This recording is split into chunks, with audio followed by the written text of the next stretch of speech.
Hi, folks. Welcome to the Prepared Homestead. This is Travis. Thank you all for stopping by to watch. It started off as a really beautiful morning. I don't know if you can see the sun glaring here off. I don't know where it's glaring from. Maybe it's hitting the dash of the truck or something. But anyways, it's a beautiful morning, but that's going to change soon. They're calling for some very severe weather here this afternoon.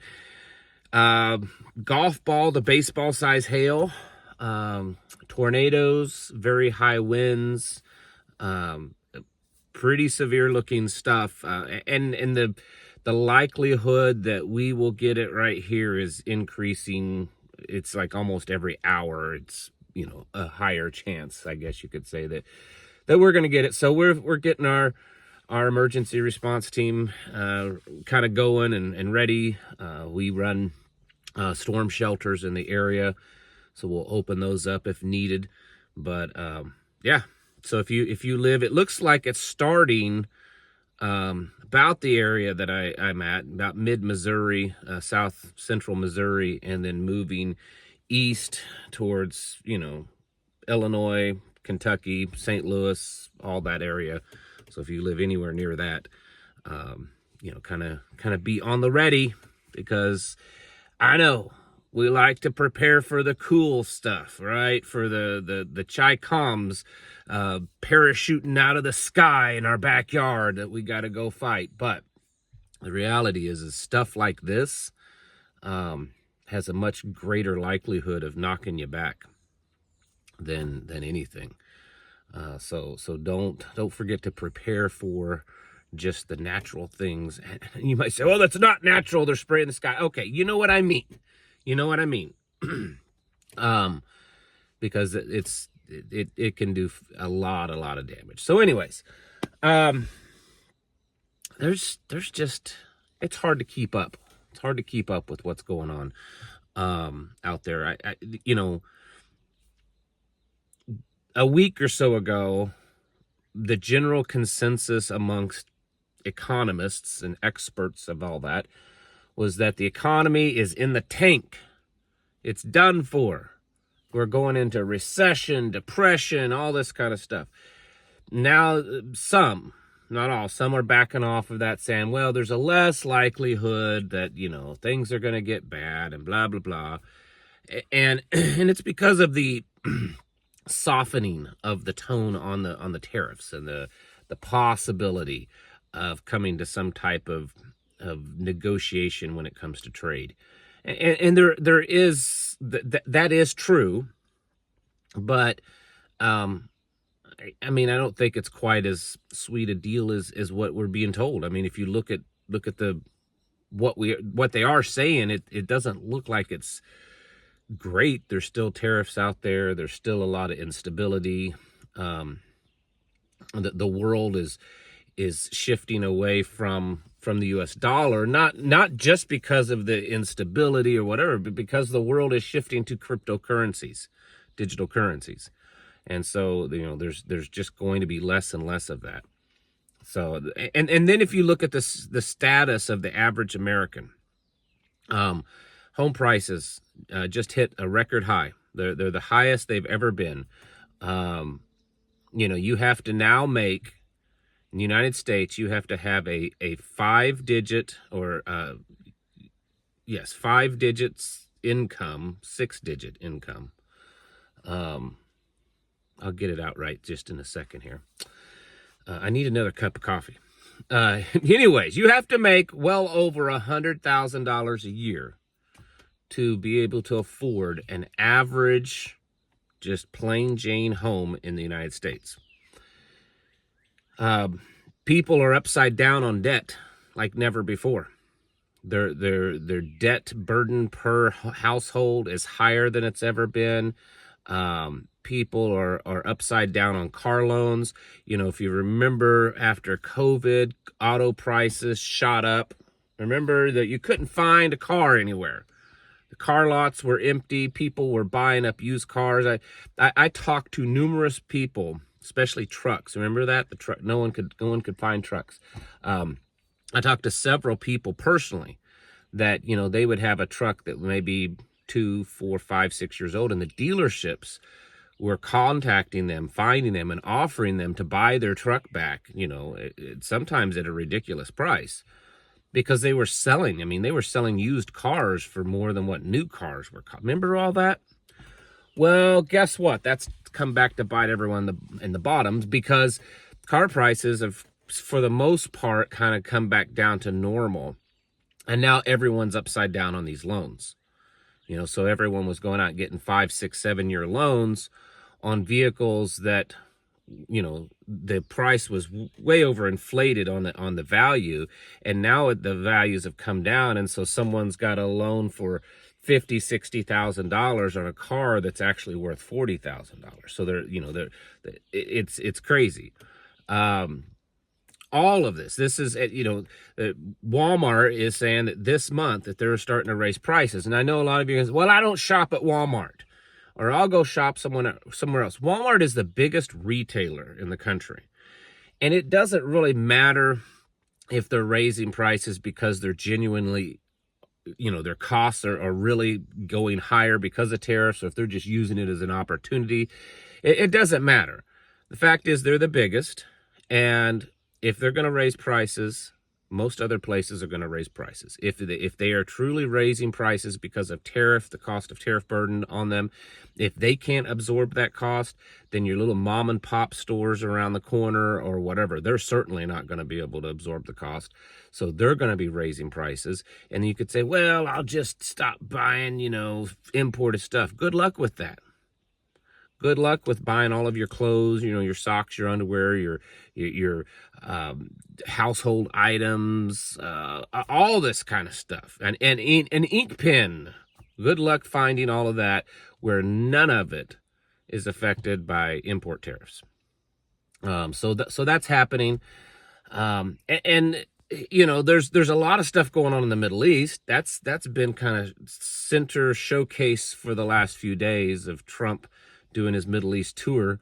The question kind of is how much actual deals were made versus it just being a big show. And I understand that there's been a lot of reporting from a lot of these nations and companies in these nations saying that they're going to start investing in the United States.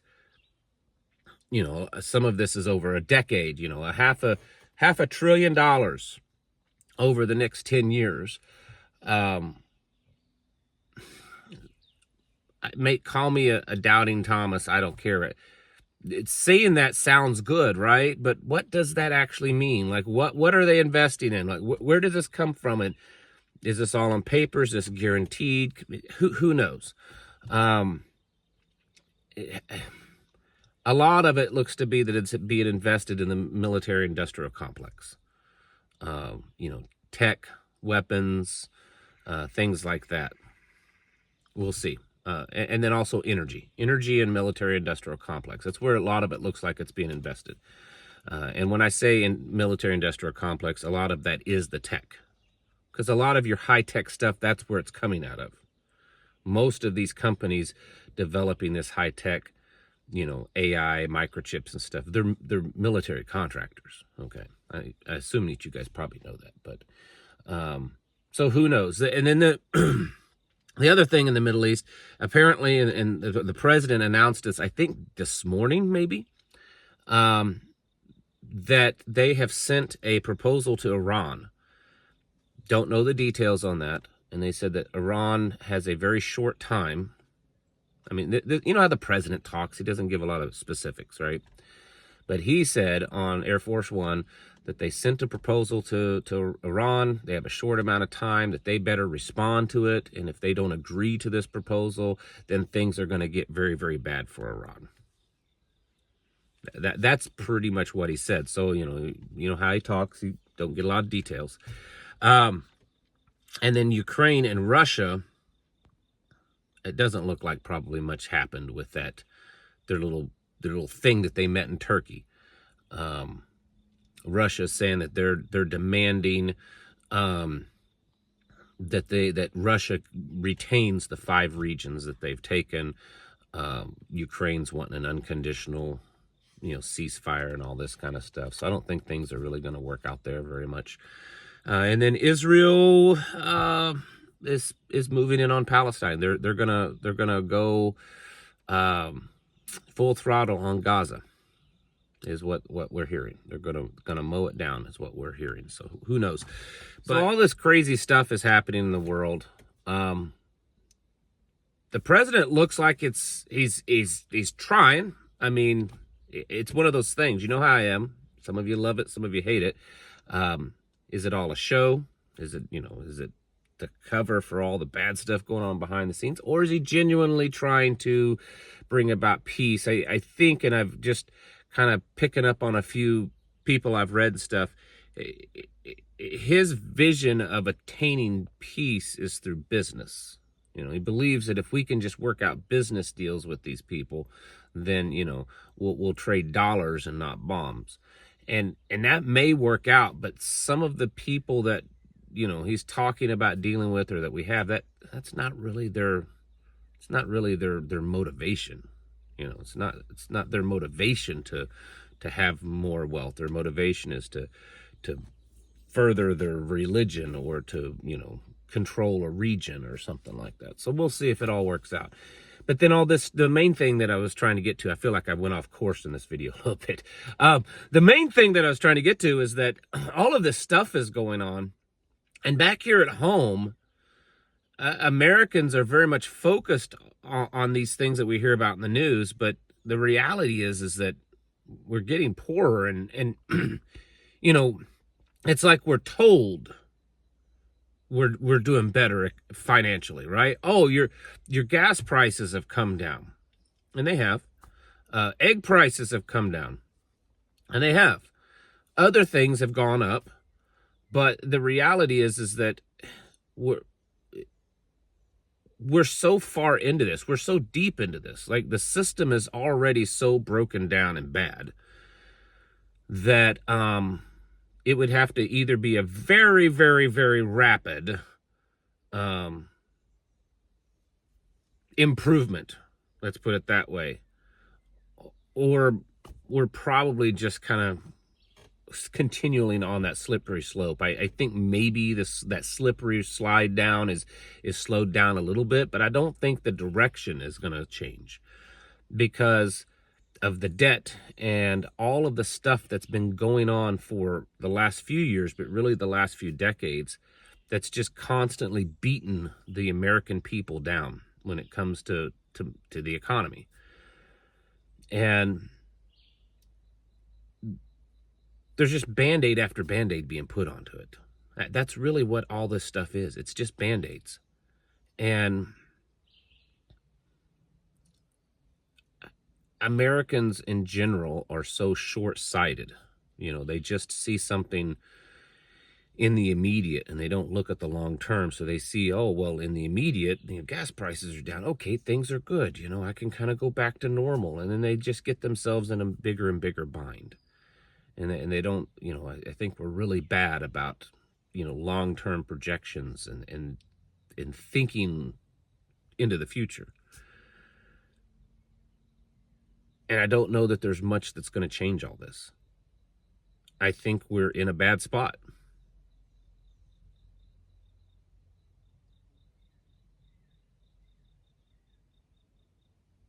And I think that there's a lot of indicators showing that. And I think people need to get ready. The war stuff, maybe it'll happen now, maybe it'll happen later. I think it's going to happen one way or the other. But the financial stuff, it's happening. The rich are getting wealthier. The poor are getting poorer. The poor is always going to be around, and there's just going to get more and more of us. And the wealth gap is widening, and people need to wake up to that. We have been on a prosperous ride in this country for many decades now, and I think that that's going to start coming to an end. Cost of goods are going up. Cost of living is going up. The wages are either going down or becoming very stagnant. Debt is increasing. Interest rates on debt is increasing. And Americans are trying to maintain the lifestyle that they expect, that they want. And they can't do it. They're doing it on debt. and it's all going to start crumbling down. That house of cards is going to start collapsing. And so, you need to be doing everything you can to set yourself up in a position. And it doesn't have to be wealthy. It's not that, oh, I'm gonna make sure that I'm retaining my wealth. Most of you don't have wealth, like real wealth, at least on modern standards. And so you need to put yourself in a position that you can ride this out. Learning to do a lot less, learning to have less, learning to be able to suffer and survive on just a little. And if you can do a lot of those things, then you'll have a better chance. Driving old vehicles, living in small, homes, not having a lot of modern conveniences. If you can train yourself into that direction, you'll probably have a happier life anyways, but you'll also be less affected by all of this stuff when it comes crashing down. And it is eventually, and I think sooner than later. So be working on that. Yes, the war stuff, the foreign, interrelation, all that's all real, and it's all happening. Real for the most part. But here back home, people are hurting. And that house of cards, I think, is coming down. So get ready for that. Keep stocking up and becoming more and more self-sufficient. Getting to where you're less dependent upon this system as it comes down. Folks, get your houses in order and prepare yourselves mentally, physically, and spiritually. Thanks for watching. Catch you in the next video.